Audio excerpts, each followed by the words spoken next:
So this woman thinks that she has a gotcha question to Christians. I want you to listen and then I'm going to answer. This ethical question is very difficult for believers to answer, and we recently saw it stump Cliff Knechtle when he was talking with Alex O'Connor.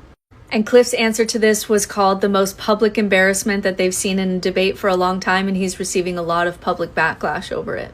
The question goes like this. You are a believing Christian today, but tomorrow you wake up and you find yourself in ancient Canaan. And you're a Canaanite, you have a wife, you have children, you have a family, and you know, because you know Deuteronomy 20, that the Israelites are going to come and they're about to wipe you out under God's command.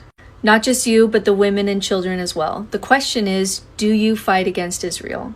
The reason this is so difficult is when believing Christians read the scriptures, they read themselves as the Israelites, the chosen people, the ones enacting divine violence, the ones enacting divine justice even. They see themselves as the main character. And this question forces you to answer and it forces you to have some empathy. What if you were on the other side of it? And it's really difficult to answer because either you have to say, I'm just gonna, sit there in the corner while someone slaughters my children, or you have to say, I'm gonna fight against what God would want. And that's very difficult for a believer to have to wrestle with. And when Cliff wrestled with it, it was just ugly to watch. Eventually, with Alex kind of pushing him, he did finally say that if God is God, he has the authority to take the life that he chooses, and he would essentially let the slaughter happen. But at the beginning, he said that he would fight, so he actually flipped in his answer. And the problem, of course, is that this justifies any kind of violence if you believe that God is on your side. So Alex pushes back and says, what if we applied this to modern times? And what if ISIS says that they know that their God commanded to destroy whatever?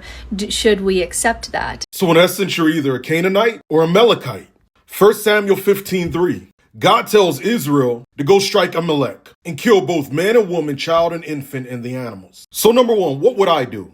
Well, if I didn't know God, I'd fight back. Keywords, if I didn't know God. But if I knew God was with the Israelites, we're joining hit with the God of Israel because he's righteous in everything he does, and he's going to get his way. And you have to understand these scriptures. God had them to eliminate future threats that would pose a threat to the messianic line and his overall promises to Israel to be fulfilled at the time of the end. And here God was giving them the land of Canaan. It's his land. The Canaanites were occupying it. So either they could get down or lay down, and they chose to lay down. I have zero problem with these scriptures because God's 100% perfect. And if I knew it was him, I would not fight back. I'd command my armies to give God what he wants. Perhaps some can't answer because they don't know the character of God. As for ISIS, Allah of Islam is Satan. Hit follow for more. The deadline's under 2 weeks. If you struggle with boldness and sharing your faith and you want to learn how to counteract arguments from atheists and more, click the link in my story or bio to join this month's class.